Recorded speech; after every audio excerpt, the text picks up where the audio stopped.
Hi, I'm Christa Jacobson, headmistress of the Budo, and today I'm making a quick little video for my vlog because today is Friday the 13th, so I thought I'd make a fun little video about Friday the 13th and share some of the superstitions and facts and things like that with you.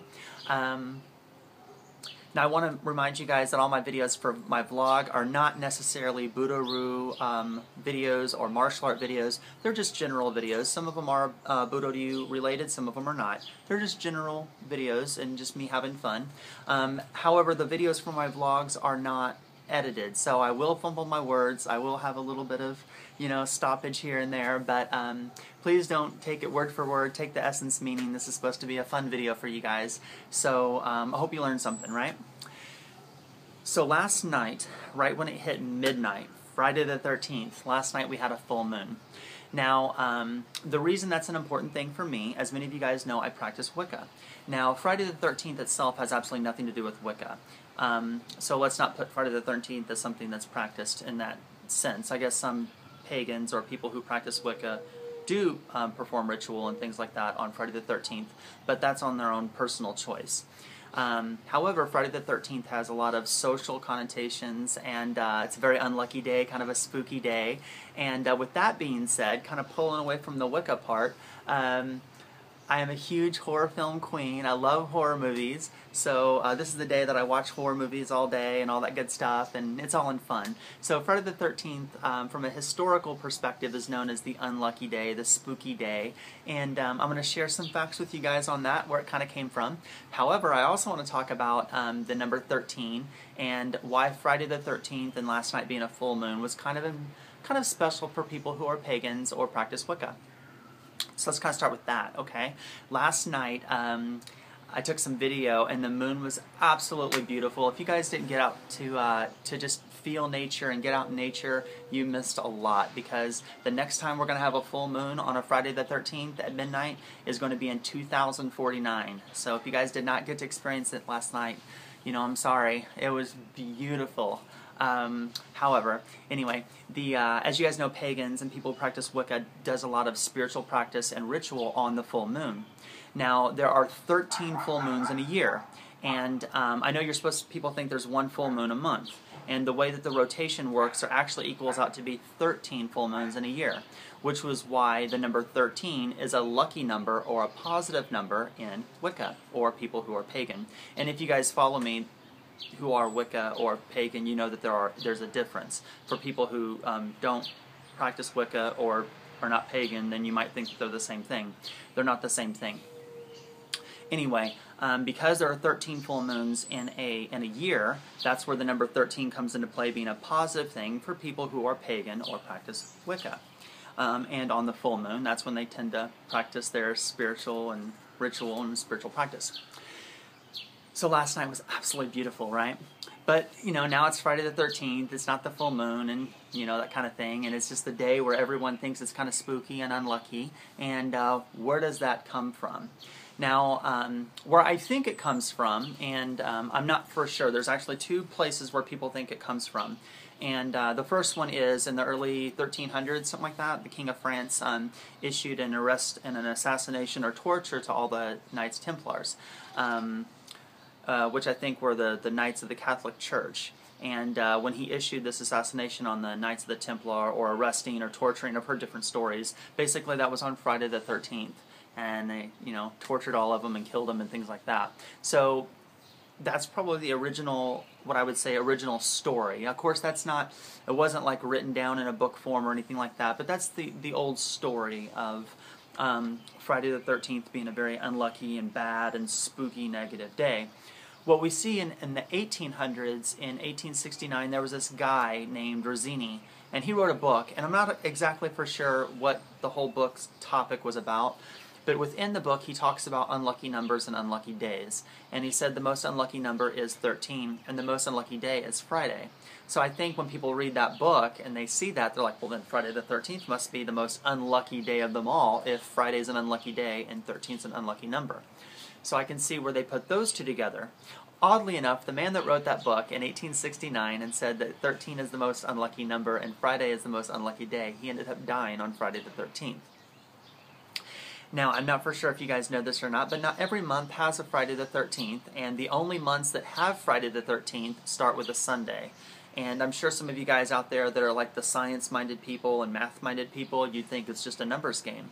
However, if you guys are on spiritual practice and you guys practice some form of spirituality or religion, it does kind of hit you a little bit when a calendar month starts on a day of worship, whether you're Christian or Wiccan or pagan or anything, but when the calendar month starts on a Sunday, which is a day of worship, there's going to be a Friday the 13th that month. So that kind of fun fact I thought was rather interesting.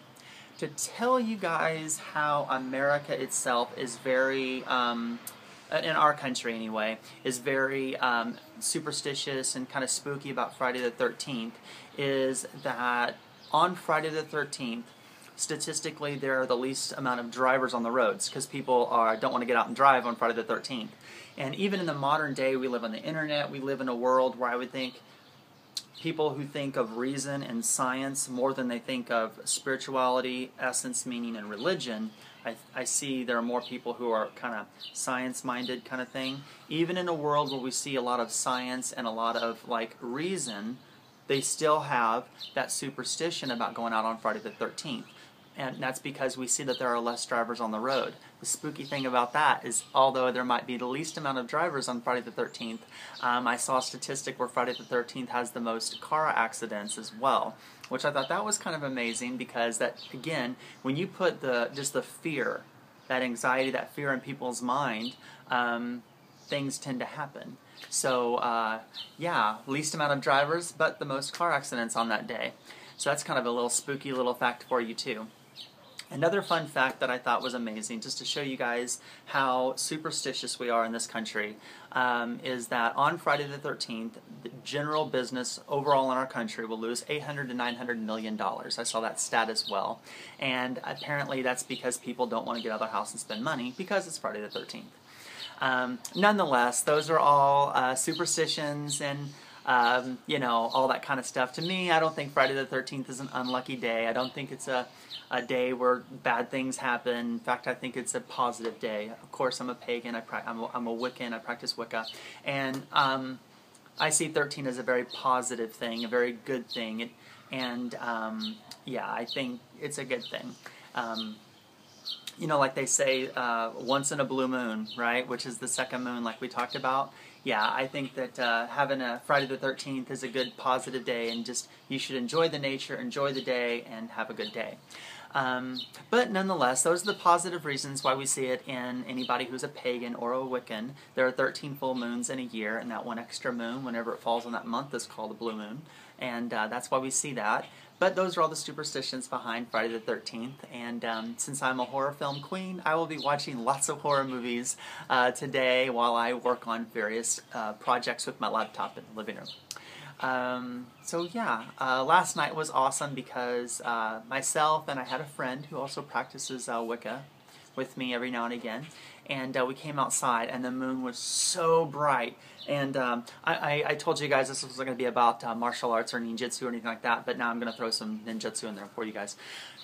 Anybody who practices ninjutsu knows that you know, we tend to really look at the moons and the moon phases because that helps us understand when we do certain types of like infiltration or things like that.